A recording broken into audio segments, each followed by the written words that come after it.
Welcome to Good Revenue. We're here today with Mike Heilmann. He's the head of revenue operations, most recently at Demandbase, and before that at StrongView. Welcome, Mike. Thanks so much for joining us. Thank you so much for having me, Neeta. Happy to be here.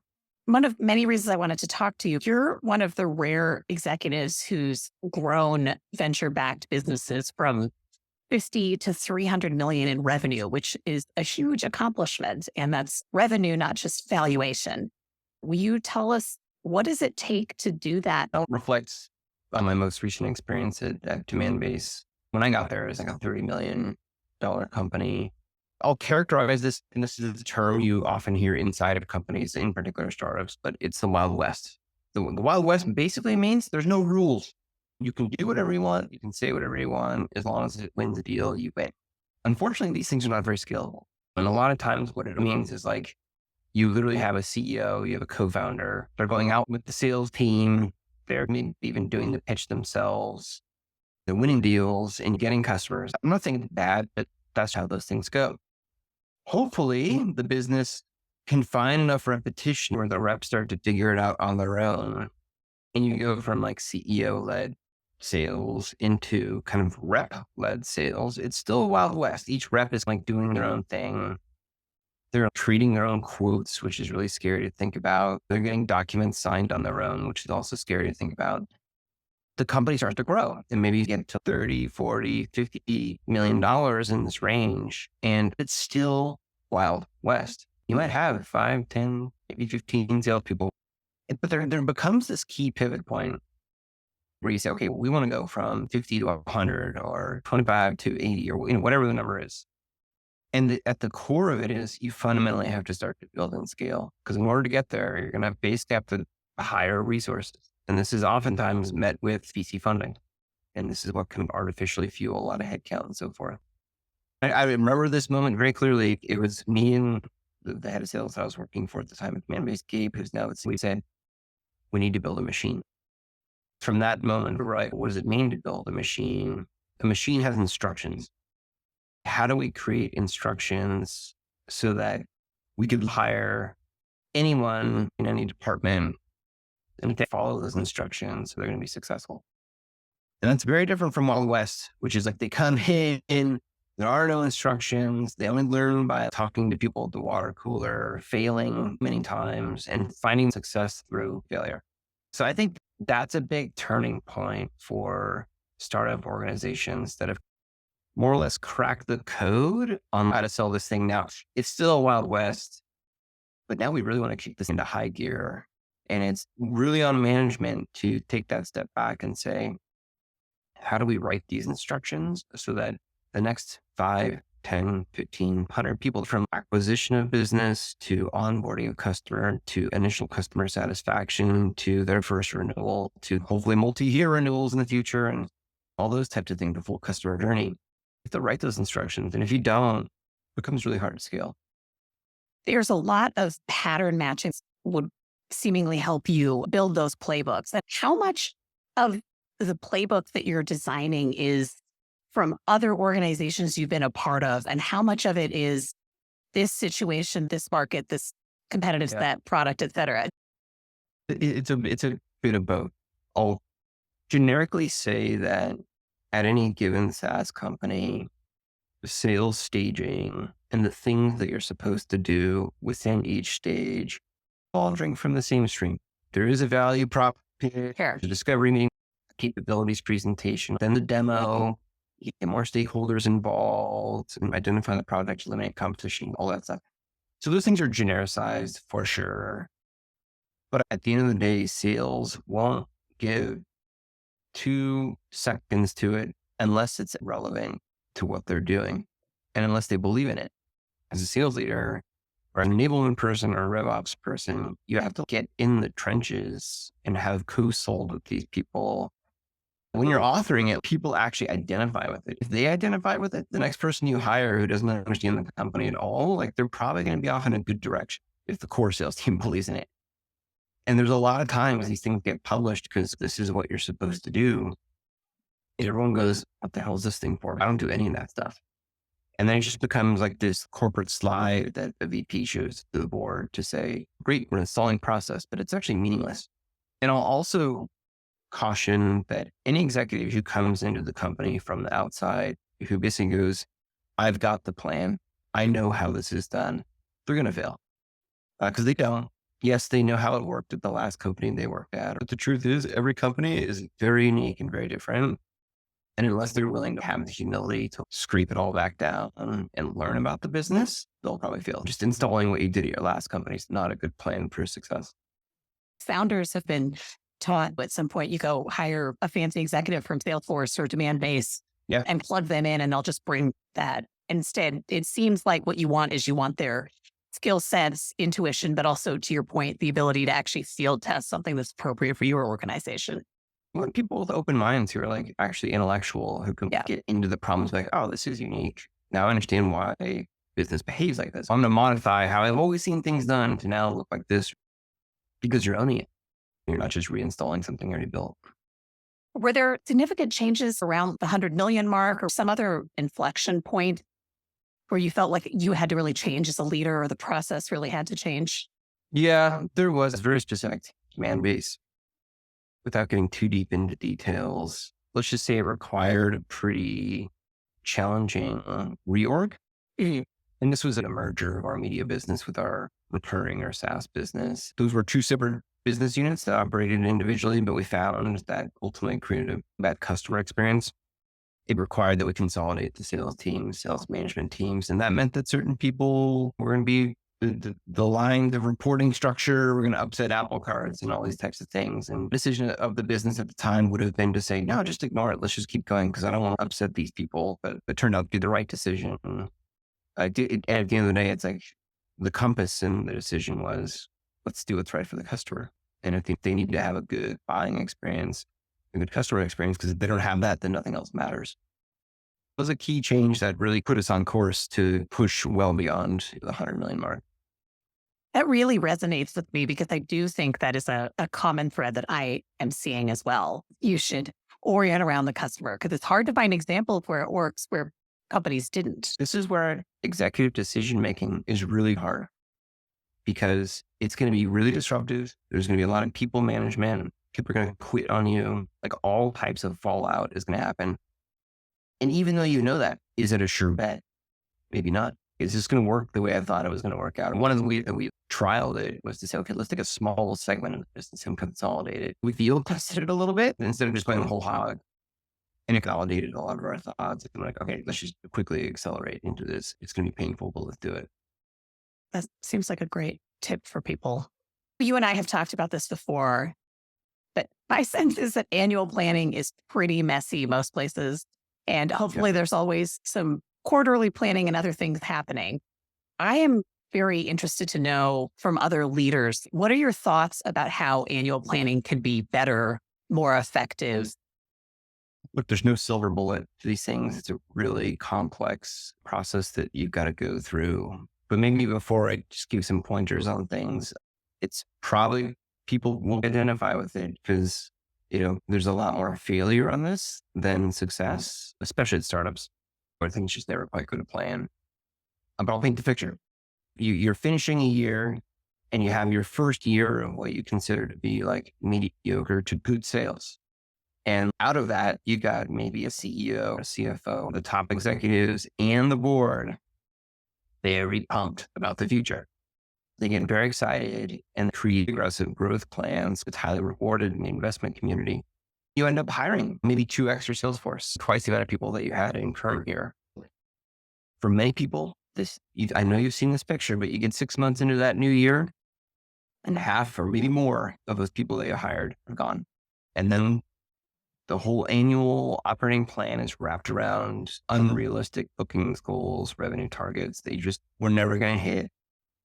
And then not only are all those sales headcount gone, but all the increased headcount that all the other departments thought they were going to get, more engineers, more marketing spend, is frozen and it's gone.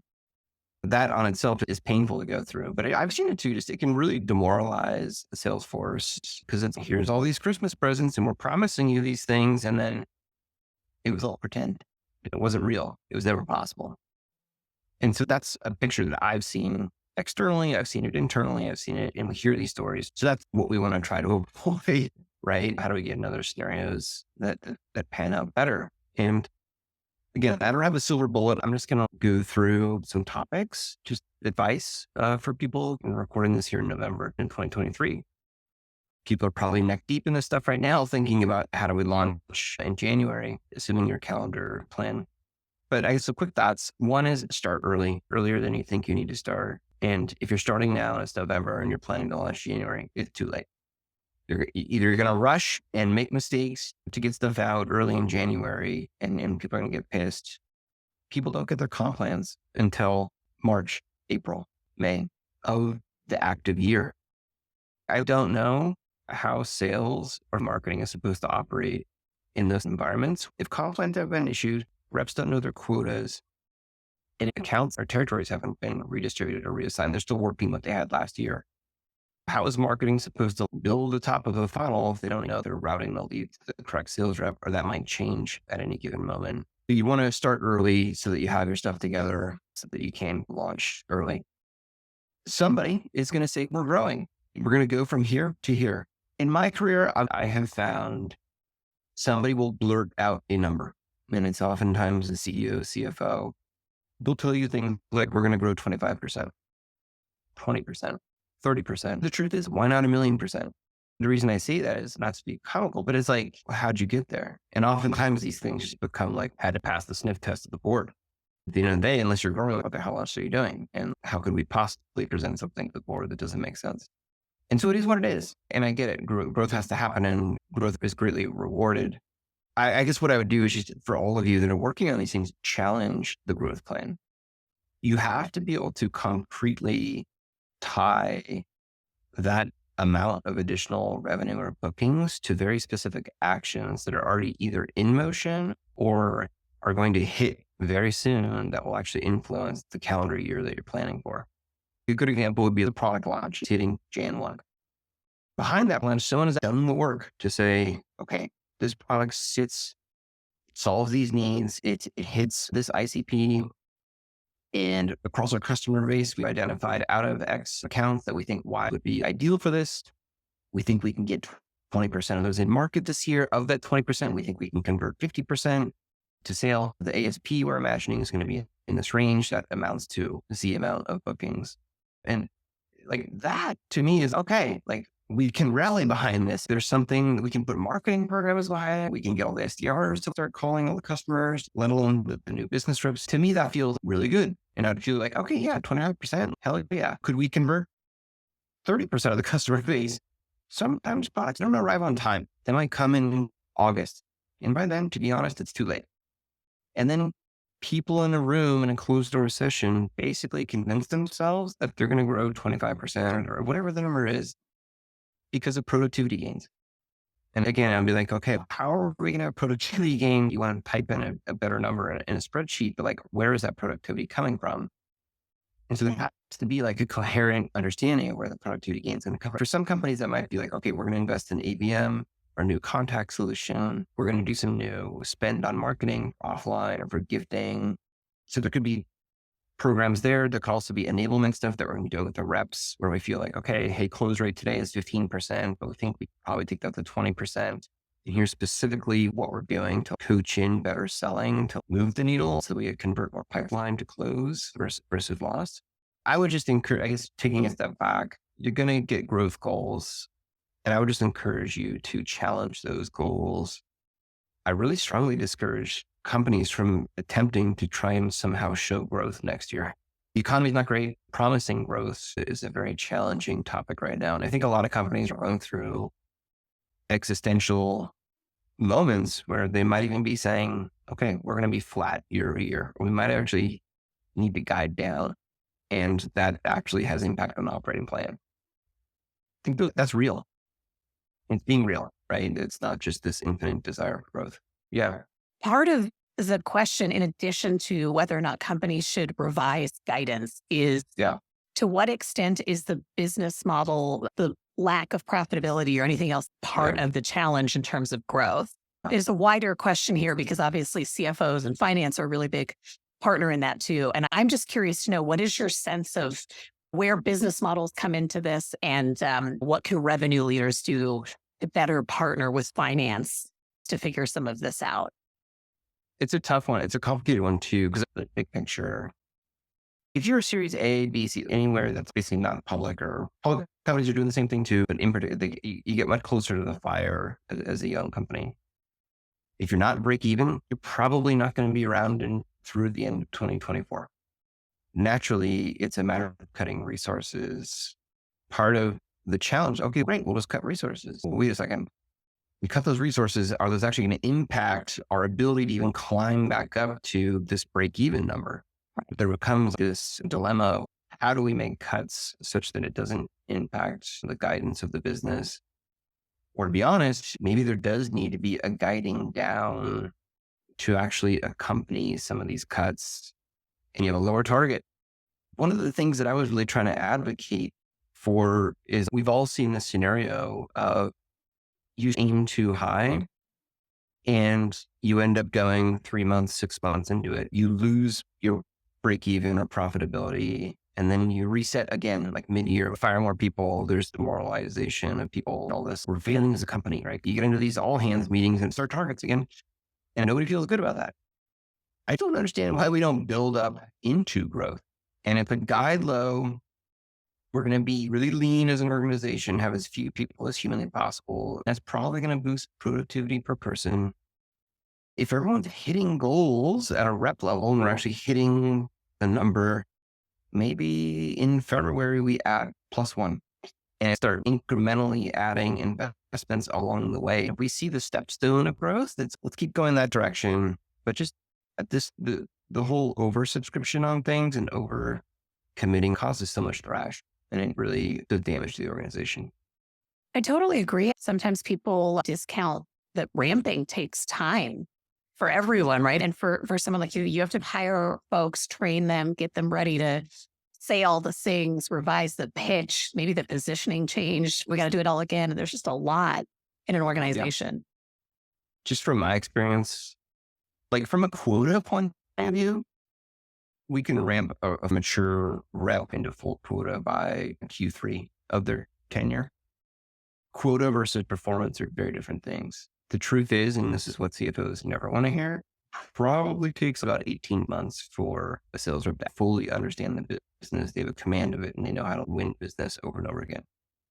It's a really long cycle and painful when you lose fully ramped reps and have to start over.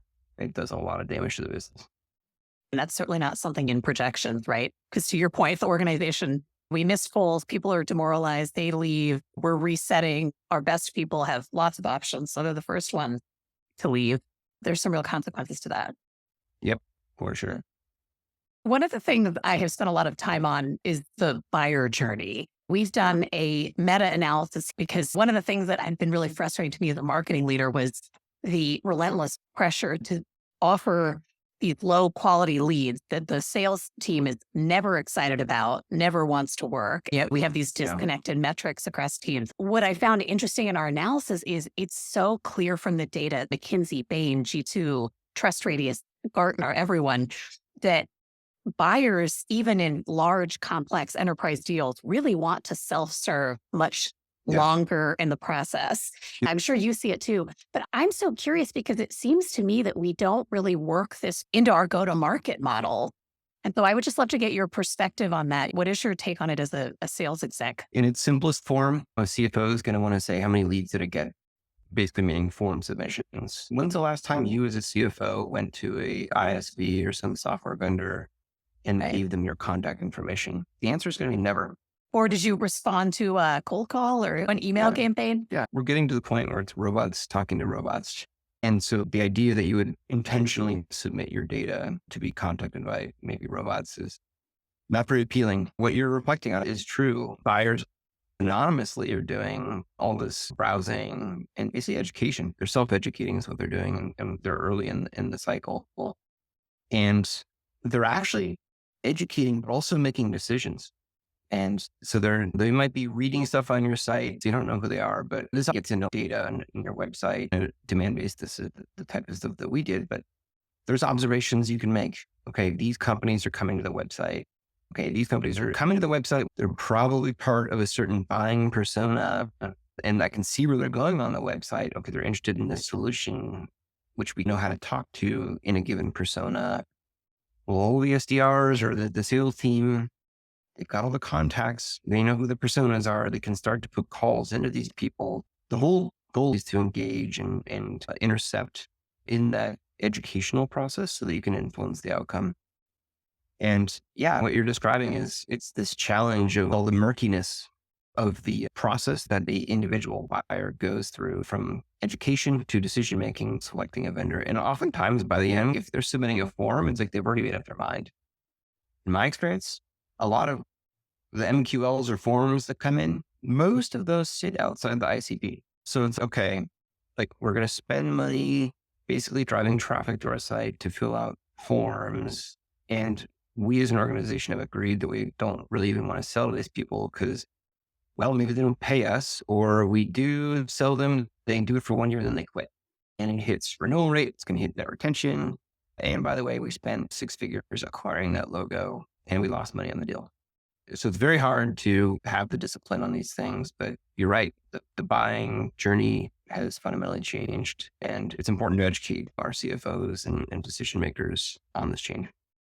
You also allude to something that I call bad revenue, which is, we don't talk enough about someone not in our target segment. If they churn, they were not a good fit, whatever, all these other things. And I think to your point, the only reason marketers are delivering those MQLs is because the targets are so high that you've got to people are trying to just give a name to hit that instead of saying, did this opportunity actually deliver pipelines that we closed and ideally retained, expanded, did something else, right? Like I feel like we've lost that bigger picture conversation. Yeah. My advice would be have 2 categorizations of MQL, qualified and unqualified. And so basically within your TAM or TAL, however you want to structure it, it's okay, the MQLs that fit inside of this bucket, this is actually who we want to talk to. Everything else goes in this other bucket. It's not that we're going to ignore it. We'll sift through it. If it just barely meets our ICP, we'll call them and we'll engage in a sales cycle. So then at least for the stuff that is real MQL, that's part of your targeted account, you're pursuing stuff that you feel should be one, and we'll renew. Do you think that the MQL still has a place, given the fact that we really don't know what buyers are doing until one of 2 things happens? Either they come to the website and ask for a demo, small glimmers of what happened in the journey, or through outbound or some other sales motion, we've connected with them. We basically have gotten lucky on the timing. Like again, to your point, they probably self-educated. All of this to be said, do you still feel on the sales side of it, are these earlier metrics like MQL still helpful? Or do you think it would be more helpful to work on, I don't have the perfect answer for every organization, but do you think it's more helpful to focus on marketing, delivering in-market opportunities that are actually closable, demos in the target segment that are actually asking for it, not just outside the target segment? So what I saw in terms of like investment in MQLs, and I'm not speaking specifically to the marketing spend that it took to get the MQLs there, but like on the SDR side, meaning basically the inside sales who set appointments, it was probably on the order of a 25-1 ratio, meaning for every inbound MQL SDR, we had 25 outbound SDRs. Which doesn't scream efficiency. And the focus of the outbound people is the MQA. And this is where you begin to say, okay, we're going to focus on the observed behaviors of the targeted accounts we want to win. We're going to look at things like website activity, but maybe also start to look at intent data. The intent data can give you signals through the methods that intent companies have to help you understand, okay, this company is researching routers of this style. That's great. We sell routers like that. I'm going to start to maybe market to those companies. I'm going to do direct advertising or get them in some early, like kind of the funnel marketing automation stuff for the contacts we have, et cetera. Yeah, at least at Demandbase, we invested heavily in the outbound motion, realizing that most people will not form fill. It's a matter of interpreting their behavior, the observable behavior, but also the intent data to surface the ones we felt were most ripe to engage. Did you feel like part of why you were doing that is because it was going to take too long if they did actually come of their own volition? Was it really an accelerant for the sales cycle? Is that how you saw outbound? Sometimes it seems like people legitimately think they can bring someone from not in market to buying. I have yet to really see that happen. If you don't Yeah. have an actual need, how can I sell you something? I think, to be candid, what you just described is bad use of resource. Agree. And so an example would be, okay, as a company, we've set our ICP. Our TAM is, I'm just going to make up 15,000 accounts. You don't have enough humans. You also don't have enough marketing budget for 15,000 accounts. So it's how many accounts can we spend on? For a lot of companies, that number ends up shrinking down to 500, 1,000, 2,500, whatever the size of your company and marketing budget. But there becomes this distilled quantity. The question then becomes, how do I know which accounts are the most valuable? It hits on what you just talked about, which is if we are only going to spend on a fraction of our TAM, how do we actually nominate the best account to come forward as my target account lists? And so that's where intent data can be a great indicator of that. On-site observable data can be a great indicator of that. I would also be an advocate of, you have to work with your ops team to figure this out. There can be real-time scoring of accounts too. That can combine sources like intent data, combined with on-site data, combined with maybe other observable traits.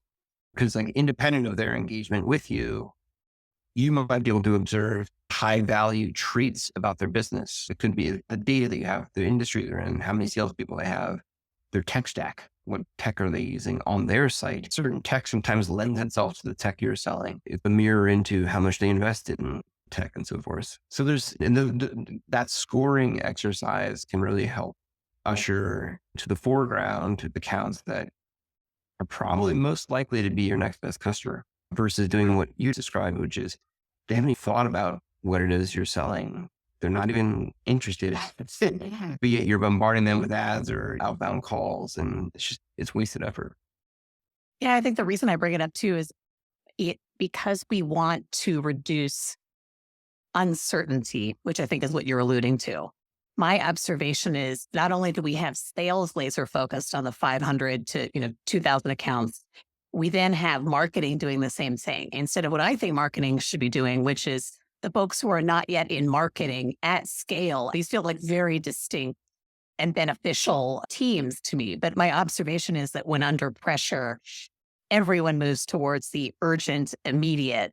And again, I look back at this data and it's just not where your customers are. If I was just betting, they're not all in market yet. Yeah. Different companies have different challenges too. At an early stage startup, everyone's a prospect. And even if you thin it out, your most likely prospects are still there. Where it starts to get challenging for more mature businesses is as you convert and get to 100, 200, 500, 1,000 customers, you're taking off the shelf the most likely to convert accounts, and then you're left with the remainder. The clawing and the scratching of getting to those accounts becomes like this increasingly challenging problem. And I think that's why as a business matures and you get to 250, 300, whatever the number is, you really have to you cannot rely on new business to float your business.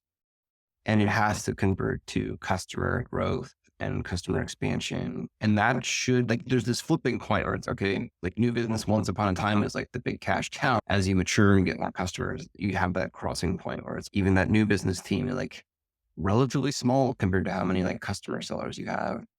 And that's where the bulk of the money starts to come from a new business point of view. I think that's so true and so smart. Do you have any tips for when that is? Is it a certain revenue threshold?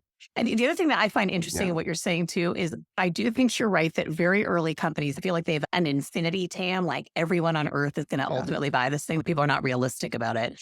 And then larger companies, you have the scale, you have 10,000, 15,000 customers. People already think you've got a brand now. People could buy you if they wanted to. And it's interesting, they almost have a similar challenge as you're describing it. Yeah. Focus is so important. Oftentimes, just serves as a wrecking ball to focus is, a lead came in, salesperson jumped on it, and everyone knows it's a bad deal, but it ends up getting closed. And it's just like, why did we do that? Why do we do that? Is that the metrics? Is it the desire to, you're going to quota, lead, whatever, it's the KPIs? Candidly, I think it is everyone's got tough quarters. And when things are tight, it's, hey, we need to hit the goal. Even the CRO will get weak in the legs and go close it. Everyone knows there's bad dollars coming in, but people need to show that they hit numbers. I've seen it in every company I've worked at. I think it is important to like at least have definitions that standard operating procedures or all that stuff, where it's like you have full top-down transparency and also enforcement of, sorry, like that deal is not going to get work. Yeah, I agree. Leadership. If you don't have that, you end up in really bad situations where sales will end up spending all their time there. You win a bunch of deals that basically become fake deals because 30% of them never pay you. Maybe you paid their commissions on it. Maybe they're still employed at the company or not. You can't do a clawback. And then you get to that cohort of renewals. And then your renewal rate tanks. That ultimately impacts a deferred net retention. Just looks bad. And it's going to hurt the company down the road. It's obviously a super tough time in the economy right now. What do you think companies should be thinking about when it comes to how to survive when the market is really tough, like it is now? Yeah. It's a good question. I think sometimes people lose sight of being scrappy.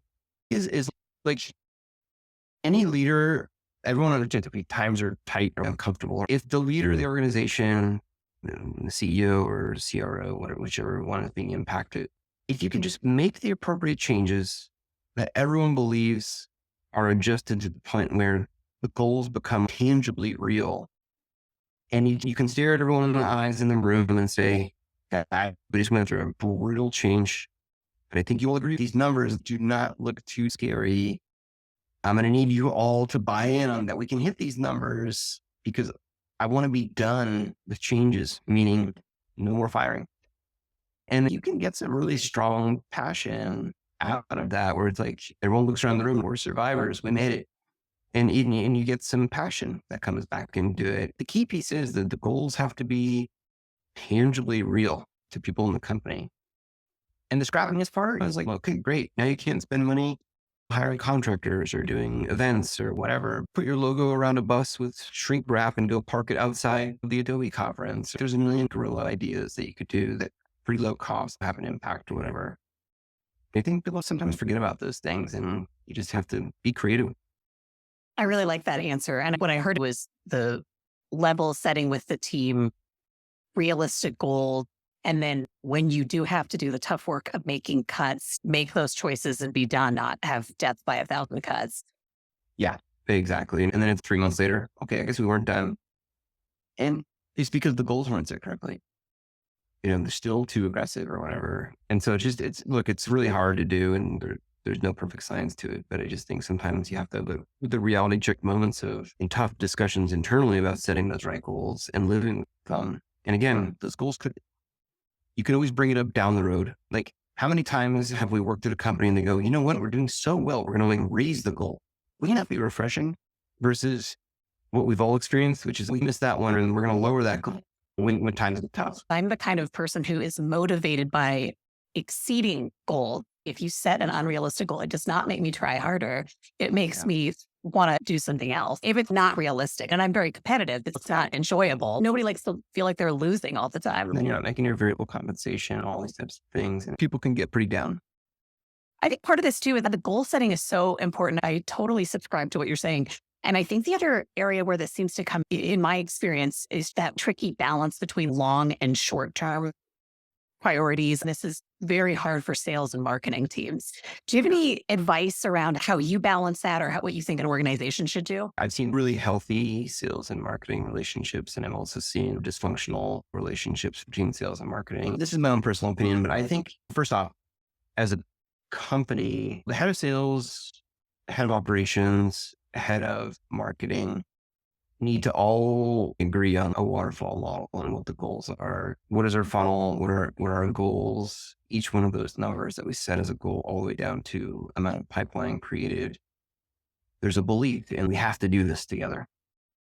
And it's very important that there becomes like a cadence of getting together Whereas, okay, there's going to be this weekly meeting. It's going to be the CRO, the CMO, plus probably the EP, maybe even some key managers, marketing ops, sales ops people. We're going to stare at these dashboards. And sometimes they're going to look good, but sometimes they're going to look freaking ugly. I would characterize those meetings, and sometimes salespeople in particular can lose sight of this, but those meetings are really a view into the future. Because a lot of the pipeline, in most cases, that's created like in the now is most likely, in particular on new business, is going to have impact on future quarters. And so you can have a little bit of this in what you're talking about, short-term versus long-term strategies, where all that stuff, it's like the reality is an opportunity might get created in quarter and they're hitting pipeline goals, but the odds are that opportunity is going to close not this quarter, but maybe the next quarter or even the quarter after. Every company has their own kind of exhaust on the life of an opportunity. And I'll just throw out a number, 4-quarter lifespan, maybe longer, especially in new business. And so it's important to look at those numbers to say, okay, how are we doing today, which has some impact on current quarter, but this is really about teeing up future quarters, like good relationships with sales and marketing. Where it works well is when you have a CMO that actually cares about bookings goals intra quarter. And there was one guy I worked with, Peter Isaacson, a great CMO. We'd get in these meetings and you actually believed as a salesperson that he cared about hitting the bookings goal. And that's a lot of times they go, oh shit, we're going to miss our bookings target. He would be all in. Hey, how can I help with offline campaign? Can we ship champagne bottles to people? And obviously the focus is probably around like upsell stuff that you can create intra-quarter with a higher likelihood of closing so you can influence the current quarter. And there's a certain camaraderie to it where you feel like you're all in and we're all going to die trying to hit this quarter. And it feels really good. It creates a good environment. A really bad environment is when marketing, I hate to say it, but you see it more often than not. I've seen it recently too, where marketing, all they care about is MQA, MQL, pipe. And it's like, after that, we're done. And you get in these Twilight Zone episodes where it's time to present to the company how we did. And marketing says we're killing it. Sales goes, man, we came in at 80%, whatever the percentage is, it's a miss. And somehow marketing's crushing it. And it's just like, how is this working? It's because there's not good collaboration. They want to stop where their goals stop. Compensation, certainly a piece of it, how marketing is compensated. If they're 100% compensated on early pipe, you might have that behavior, but if they are comp to on bookings attainment, it could influence behavior too. I honestly would prefer to have qualified pipeline or booking like aggressive goals, like goal beyond renewal, because it empowers a marketer to focus on the things that are actually high ROI that helps someone become someone who's in market. Like you can do totally different work. I think there's no value in lead gen. I dislike content syndication. There's a whole bunch of stuff that like I don't think most marketers want to do unless they're trying to fill an MQL or an MQA goal. I completely agree with that. But again, it comes from the top, it's from CEOs and the board choosing, like, again, what do you want? Do you want the whole team to win? Or do you want me to be sipping champagne when you're having a tough quarter? How am I winning if you're losing? I don't like that. And something too, I'll just reflect on, because I think a lot of companies lose sight of this. A lot of times in a direct sales model, the company will hire salespeople, and key salespeople will be mature salespeople, meaning they've worked at several companies or whatever. And sometimes there is this desire or belief that once you get to a certain maturity of sales rep, prospecting stops. And so what you end up with is we missed our pipeline goals, or it all gets lumped on the SDRs. They screwed up. I think it's impossible to run a company at scale where sales is not minimally contributing to maybe even 20% of pipeline goals. Operationally, there has to be full visibility and transparency on, like, we developed something called the heat map. And the heat map was like every single rep, and it was bookings across all the key bookings things. And then it was basically pipeline. So it's like, how are you doing in current quarter, but also how are you doing? And each rep would have a pipeline goal, and there was accountability. If you're poor performance and you didn't even hit your pipeline goals, like, this is not looking good. But I think a lot of companies, they think it's extra sprinkle on top, but it's unmanaged. So did a lot of pipeline. Everyone should be quoted on actively contributing pipeline. If you do that, you can squeeze a lot more juice out of the resources you have. And at the end of the day, at least for software companies, it's all about the pipeline. These are fantastic insights. I'm just curious, is there anything else that you think high performance companies do differently from the rest of the pack? Don't be afraid of having those fierce conversations, challenging assumptions. Innovation is always important. There are no secret cows, right? Ideas always have to be challenged. Everything continuously has to get better. That applies to resourcing too, which is you got to be pretty rigid too. With end of the day, it's not personal. There's going to be people that step in that door. They're going to be successful. There's people that are going to struggle because there's an attachment or whatever. It's just not going to help the company. It's not going to help them. They're not going to make money. You're not going to make money. You got to have good guidelines on how to best manage resources and make sure that if you do have people in the seat, they're the right people in the seat and they've proven to be effective. Another great insight.